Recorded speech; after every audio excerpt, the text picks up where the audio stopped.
তোমাদের ফেসবুকেও কি আমার মতো এরকম প্রবলেমটা হয়েছে যে রেকমেন্ডেশনটা একদম লাল হয়ে গিয়ে স্টারটা একদম ক্রস হয়ে গেছে? তাহলে চিন্তার কোনো দরকার নেই, চলো এটা ঠিক করবে কী করে সেটা বলা যাক।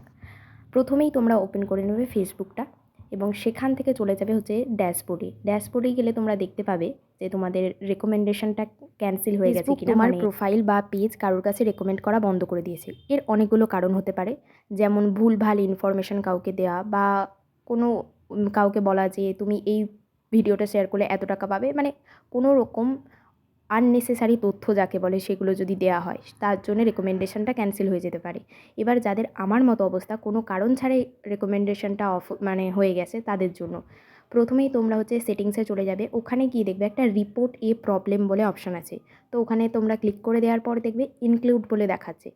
ওই ইনক্লুডটায় টাচ করার পর এখানে যদি তোমার পেজ হয় পেজ, নাহলে প্রোফাইল হলে প্রোফাইল। এরপর তোমরা কি করবে, ওই রেকমেন্ডেশন যেখানে তোমাদের ক্রস হয়ে গেছে ওইটা একটা স্ক্রিনশট তুলে রাখবে আগেই।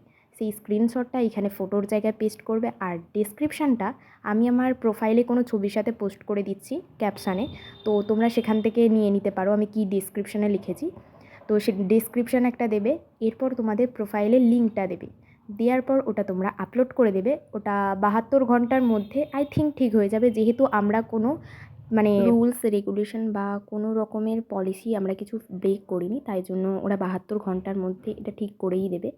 আর যারা আননেসেসারি কোনো তথ্য ফেসবুকে আপলোড করেছো, যেই সমস্ত ভিডিও পোস্ট করেছো, ইমিডিয়েট ওই ভিডিওগুলো ডিলিট করে দাও, নাহলে তোমার পেজের বা প্রোফাইলের খুব বড় প্রবলেম হয়ে যাবে। আর এই সেটআপটা তারাই করবে যাদের মানে ডিসেম্বরের 1 থেকে 4-5-এর মধ্যে হয়েছে, তাদের জন্য। তো ভিডিওটা যদি ভালো লাগে বা তোমার উপকারে আসে অবশ্যই লাইক কমেন্ট করে দিও। আর চ্যানেল মানে যদি আমার ইউটিউব থেকে দেখে থাকো তাহলে চ্যানেলটা সাবস্ক্রাইব করে দিও। আর ফেসবুক থেকে দেখে রাখলে পেজটা ফলো করে দিও। আর অবশ্যই কমেন্ট করে জানিও তোমাদের এটা কতটা কাজে লাগলো।